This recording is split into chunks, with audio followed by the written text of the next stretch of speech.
Hey everybody, this is Wendy with eBay Scavengers and another episode. And this week we have once again chosen a guest to be on our show. It's my friend Ben down in New Orleans with a new store and a lot of interesting experiences to report. So let's say hello to Ben. Hey Ben. Hey Wendy. How's it going? It's going really well. Excited to be on the podcast with you, and I've learned so much from listening to this podcast. So I just want to give a shout out to Ryan and Jay and Mikey, and say thank you so much. Thanks. So I'll give a little bit of history. You and I are old friends, and we were talking on the phone not so long ago, and you had just kind of been going through some changes in life and had, just had a big travel experience. And, we all have those moments where our lives get reset a little bit and it's like we're in transitions. And I remember telling you, no, really, Ben, no, really. This eBay thing is for real. And then next thing I know, months pass and you send me a note with a whole store that's been developed. So you obviously took my advice. So I'm curious to know, after you and I hung up the phone that day, what happened? You must have believed me. Yeah, I definitely believed you. I had some experience selling on eBay in the past with some higher ticket items. So I knew it was possible. I just didn't know where to score that stuff, So, but basically, after I got off the phone with you, I went into my attic and, with a new philosophy of, if I'm not using it, I don't want it around. So let's just start getting rid of this stuff. I don't want to be a collector. Yeah. So I started off with that and just started posting a few things and kind of getting the feel for what it was like to actually run your store, which is a little different than just, having your normal green name and selling a couple of things. So right. I started from there, and after a couple of weeks, I started going to my first yard sales and seeing what else I could find to throw up. And it started off really small, like total junk, 50-cent items. And then after a couple of weeks of that, then I decided, I was going to step it up. Now, step it up in terms of spend more per item? Correct. Because I remember when we were on the phone that day, you were like, I don't know, I was like, you're in New Orleans. There's all sorts of great stuff out there. It's such an old city with so much history. And you were like, nah, I think it's been pillaged. There's nothing left. So I'm curious. So when you went to yard sales, what did you discover? Yeah, well, I found a lot of interesting stuff. And I realized that, it's all still out there. I think New Orleans has such a reverence for the past and seriously invest in, maintaining the past, that people hold on to stuff. So, it was obvious to me at that point that it was there. And then, so from there, I got into estate sales, which is really my bread and butter at this point. Interesting. So do you not bother with the yard sales? Do you just go right to estate sales? Yeah, estate sales are usually my first call, and then if there's a couple of things that looked interesting and I can hit them up at the same time, I'll go by the yard sales. Do you have any tactics? Estate sales, I would imagine, are a little competitive with people who have eBay stores and resellers. So do you go early or try to call ahead? Do you do anything like that? Yeah, it's interesting. You definitely have to develop a strategy. There are other sellers there, but I also find that there are also just a lot of hoarders, bargain seekers. So it's not, the competition is not as thick as you would imagine. I found that to be true as well, actually. Mikey and I watch all the stores of all the people who live locally to us, and we can tell, and then we see who's out at the yard sales, and we can tell that people are hoarding. There's not a lot of resale going on.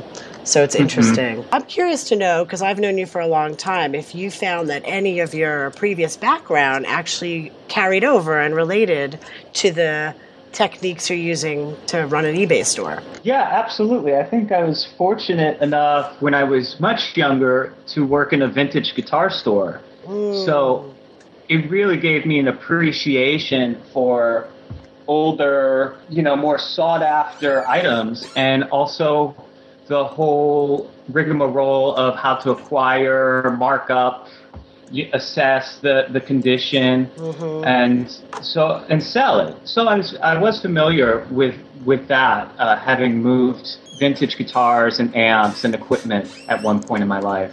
And I notice you're finding it looks like a lot of like mouthpieces for wind instruments. Yeah, well, that was like a big time score that from an estate of a jazz musician here. And yeah, I went out there and it was really funny. I saw them and, they had some of them individually marked for $100, $200. I was like, wow, those are really nice. So I just grabbed some small items, came home. And when I got home, I was like, well, there was that whole box of reeds, like 1,000 reeds or something. I was like, I bet that's worth some money. Maybe I'll go back and try to score that. So I went back, and I were talking to the ladies who running the sale, and they said, oh yeah, we have these mouthpieces. I was like, yeah, I saw that. It's so nice. And she's like, yeah, blah blah blah. I looked these up on eBay, and they're going for $300 or $400. And I knew that these ladies knew what they were talking about. And I was like, okay, well, what price would you give me if I just bought the whole lot? They gave me a really good price. So I was like, well, throw in the saxophone reeds and you got a deal. So that was my first major investment. I mean, it took a little bit of money, but coming from my background, I knew that those things were going to move. And sure enough, I mean, wow, it was really fun because, yeah, it was really fun. People were so hot as soon as I posted. That's great. So, So, there's a real obvious link there, right? Having worked in retail and music. But I noticed that, like Mikey, you have a little bit of a flair for the women's shoes. Yeah, well, that is definitely thanks to you all. I had no idea about women's shoes. And then, but I would run into them. And so with just like a very modest amount of knowledge, I started, seeing, Ferragamos, and they're so easy to spot. So so it became a no-brainer. It's just like, okay, well, if I can pick these up for $1 or $2, I'm gonna do it. And so, yeah, I've been getting into the women's shoes for sure. I haven't been brave enough to delve into the women's clothing per se. Every time I try, I'm like, oh, this is nice, and then I'll get it and show it to a girlfriend of mine, and they'll be like, no, that's horrible, that's hideous. Oh, that's funny. Yeah. So I skip over the women's clothing. I also noticed just two things that came to mind when I was looking through your store. One is that you've actually resold some furniture for some good money, like a pair of mid-century modern chairs, and then you also have like chandeliers, like big lighting. So I'm curious to know, are you buying that also at estate sales? Yeah, all came from estate sales. Absolutely. Wow. I think, one of the real advantages I'm realizing from working the estate sales scene is that you can develop a relationship with these people. And quite a few of them actually used to be eBay sellers. And, they acquire so much knowledge of what is what, they go into the estate's liquidation business. And so they'll really work with you if you show up and talk with them and develop a relationship. I could see you being very good at that because you have what I would call like the New Orleans charm of just like being willing to spend time small talking with people and sincerely, not, in an artificial way. I'm sure that helps. Totally. It's fun. I almost look at it as like, going to a coffee shop, except my coffee shop is the estate sale and I'm kicking you. But hey, it's, yeah, it's really, so yeah, it's fun. You meet a lot of interesting people in New Orleans, especially. See what I mean? Like your heart is in it. I'm very different. I have no patience. Well, you know me. I'm from New York. I don't have a lot of patience. I want people to get to the point really, really quickly. I don't want to hear the small talk. And it's Yeah. like it's an effort for me to do what comes very naturally to you. Yeah, for sure. I mean, it does get to the point sometimes where, I'm ready to make the deal and move on. But Yeah. but yeah, in general, it's pretty fun.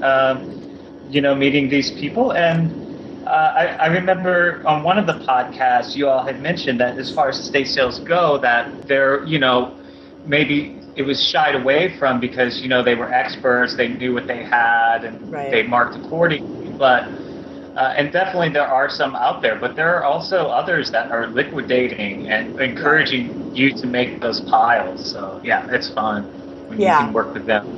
We live in a very poor, economically poor place, Mikey and I, and so we don't really have estate sales. We would have to travel like probably 200 miles to be in an area where we could, spend a weekend going to estate sales. We only have yard sales. Mm-hmm. So anyway, well, I'm curious to know if you have picked up any tools along the way. So, some of the things we've talked about on this show is Mikey and I are big fans of TerraPeak, which there's also an iPhone app for. And again, we use something called Garage Sale for doing our listings. So I'm curious to know if you're just straightforward or you have any tools you're using. Yeah, I love Garage Sale. You guys turned me on to that, and I use it strictly. I don't use the eBay side. I use only Garage Sale. I love it. Mm-hmm.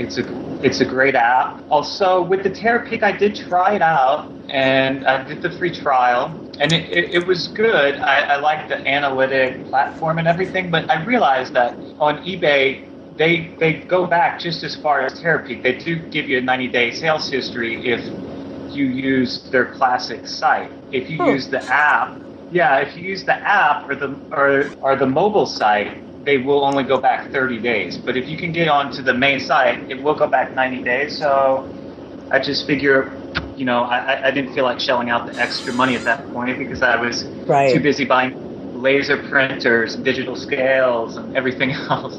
Oh, wow. So you bought some gear just for being an eBayer. Yeah, totally. And, it was really fun. The digital scale, actually, I went to Office Depot and purchased a really nice one.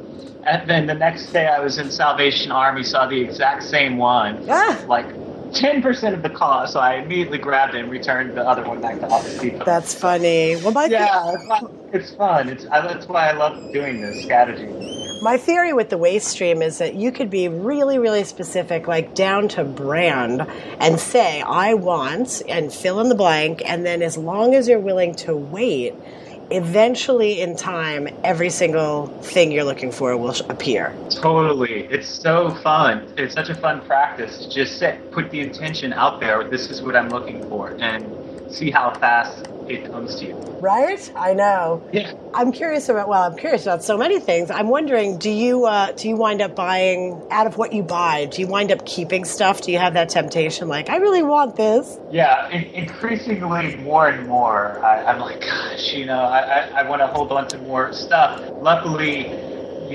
my living space is already pretty jam-packed, so it pretty much makes the decision for me that I just have no place to put anything. So, yeah, so that's good. I've also found that the more I eBay, the more I realize it's okay to let this go. I know another wonderful something is coming. Like, it's never going to stop. Totally. And that's been a big realization of mine over the last couple of months is that you don't know what's going to be coming, but just trust that there's so much out there. Yeah.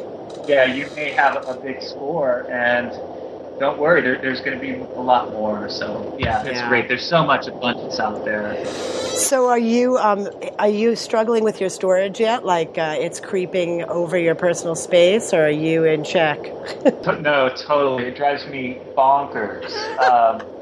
That's actually one of the main things that I struggle with, and so I have a dream that hopefully in the near future, I'm going to build out the space in my attic that I can get everything stored up there and keep it just completely separated from my living space. Nice.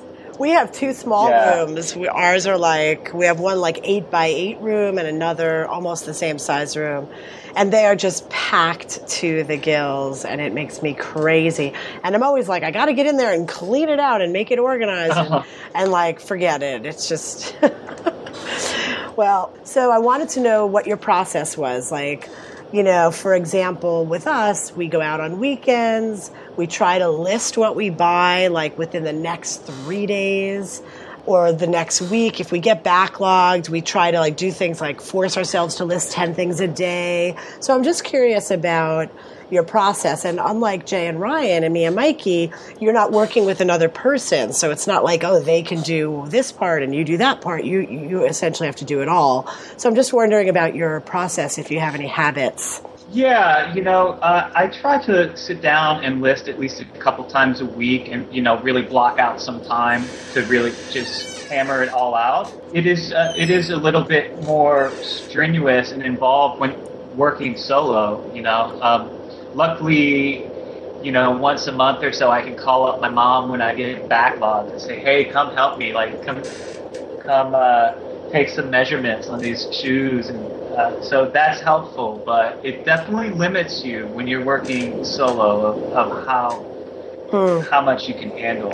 So I do end up with these backlogs for sure. Yeah. And do you ship every day? If there's an order, do you wait or do you ship right away? Yeah, I am trying to get that top rated seller status. So I am offering that next day shipping. Great. And I do take full advantage, though, of the eBay guidelines for that, which is you have until 11:59 p.m. the next day to print the shipping label. So really, it comes down to that I'm shipping every 2 days usually. Mm-hmm. So at 11:57, you're on your computer. Yeah. I'll go to bed at night and be like, shh, I gotta go print that slip.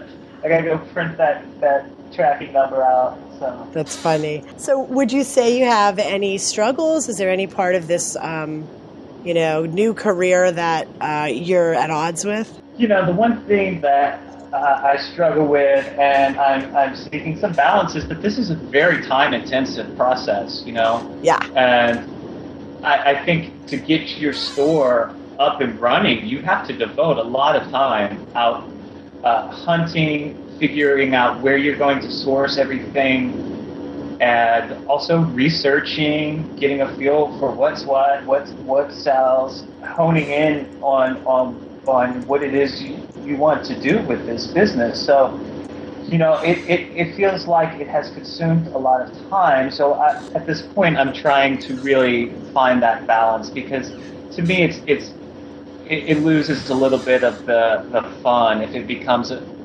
feels like a burden, Right. So yeah, so that's the thing I struggle with, but it's cool. I think that there are definitely ways around it, and once you're up and running, it takes some of that pressure off. Yeah. Well, what would you say are the payoffs that make it worth it? Oh, the payoffs are that I, used to sit around and just think, yeah, I wish I could make just an extra $1,000 a month. If I could do that, I could really do so much that I want to do in terms of travel and other things like that. So, within 3 months, I had a $6,000 month. So nice. So that's it's certainly worth it when you can bring in that kind of money and have that, go towards whatever you envision in your life. Yeah. Well, that kind of leads to the last question I had for you today, which was really about, okay, so now you've kind of seen this world and how it works and really immersed yourself. Like you said, you had a $6,000 a month. You figured out all this stuff. Of course, before this, you had a different life, and I know the kinds of things you're interested in doing. So what do you see for the future? How does this fit in with that future? And totally, no. What I love about it is that it really allows for so much flexibility in your life, and that obviously, like you all, I don't want to make a career out of this, but I find that when I think about the long term, I think you acquire this knowledge. It doesn't go away. This is something you can do on the side for as long as you like. Yeah. And that's encouraging, and I could see myself that always having a little side business and, just doing it for the sheer enjoyment of it. But yeah, I think after a few years, I would like to parlay the money I make on eBay into starting other kinds of businesses. I definitely, spend a lot of time out of the country, so it'd be great to have an import business and have that fit in nicely with my travels. That would fit in nicely, an import business. Yeah. Very nice. For sure. And, of course, the ultimate goal of homesteading, like you guys are already doing, so I definitely want to be heading in that direction. So all that I do at my eBay store, I always keep that in mind, and it definitely gears me down for bigger things, even after eBay. Yeah, I feel very similarly. It's like a support system that helps to support everything I want to do in my life. It makes it easier for me to take chances and try things that have no reward financially. Yeah. Well, I'm really glad we had that talk a few months back, Ben, and it was really exciting to see you kind of just appear on eBay and really kick some butt and have a great store. Well, thanks. I'm glad we talked as well, and I definitely want to take you and Mikey out for dinner, and Jay and Ryan, that offer stands as well if we ever meet. That's great. Well, I'll take you up on it in a couple months when I see you on the East Coast. Sounds great. All right, Ben. Well, thanks so much for joining us. Once again, this is the close of another episode of eBay Scavengers. And thanks again for being with us. Send us your comments, and we'll try to address them in the next podcast. Okay, everyone. Ciao. Ciao.